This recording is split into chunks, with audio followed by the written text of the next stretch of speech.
Le président égyptien Abdel Fattah al-Sisi a entériné le 28 avril 2021 un accord entre l'Égypte et le Fonds de l'OPEP pour le développement international. Cet accord vise à lancer la troisième phase du projet de développement des micro, petites et moyennes entreprises. Son aboutissement permettra de relever ces entreprises dans le pays.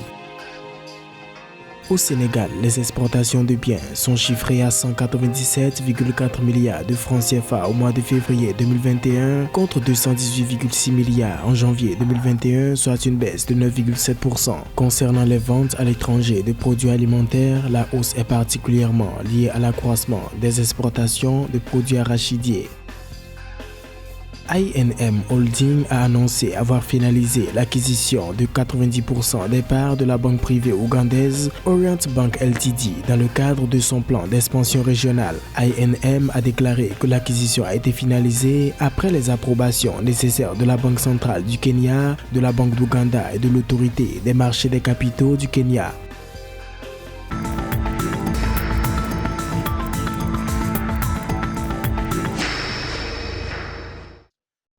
En Égypte, un accord pour lancer la troisième phase du projet de développement des micro, petites et moyennes entreprises d'une valeur de 95 millions de dollars a été entériné. Signé en juin 2020 entre l'Égypte et le Fonds de l'OPEP pour le développement international, cet accord vise principalement les activités commerciales des jeunes et des femmes. La transformation visée par cet appui financier vise à permettre aux PME de réussir la conversion, de réussir la transformation de l'économie et la mutation vers la digitalisation.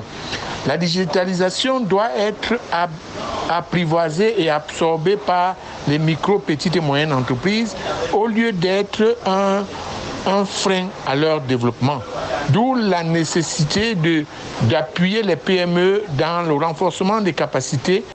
Les petites et moyennes entreprises créent des possibilités d'emploi, de la valeur ajoutée et de l'innovation tout en fournissant les produits et services dont la population a besoin, de l'avis de certains experts. En Égypte, tout comme dans la majorité des États africains, les entreprises ont été durement affectées par la pandémie de la COVID-19. À cet effet, un accompagnement permettra à la plupart de se relever au plus vite.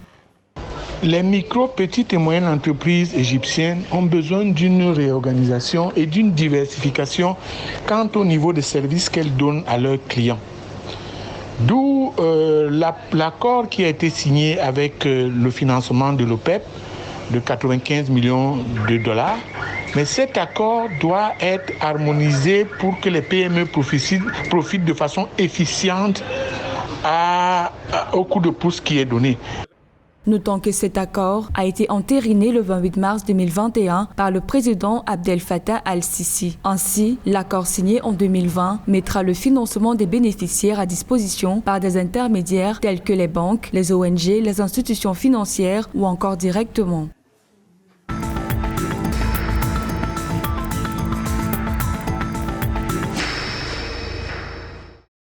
Dans son dernier bulletin mensuel des statistiques du commerce extérieur, l'Agence nationale de la statistique et de la démographie ANSD a révélé que les exportations du Sénégal sont ressorties au mois de février 2021 à 197,4 milliards de francs CFA contre 218,6 milliards au mois de janvier. Ceci équivaut à une baisse de 9,7%. En revanche, les exportations de produits pétroliers ont pour leur part enregistré une hausse de 3,5 milliards sur la période. Toutefois, les expéditions se sont relevées de 18,4%.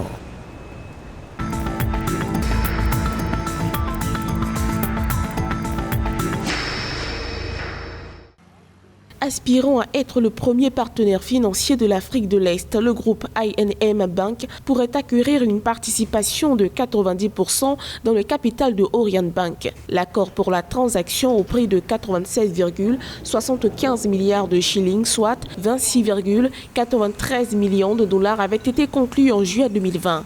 Cette initiative s'inscrit dans le cadre d'une vaste opération de croissance externe d'I&M Bank dans un groupe de pays comprenant le Kenya, le Rwanda, la Tanzanie et l'île Maurice.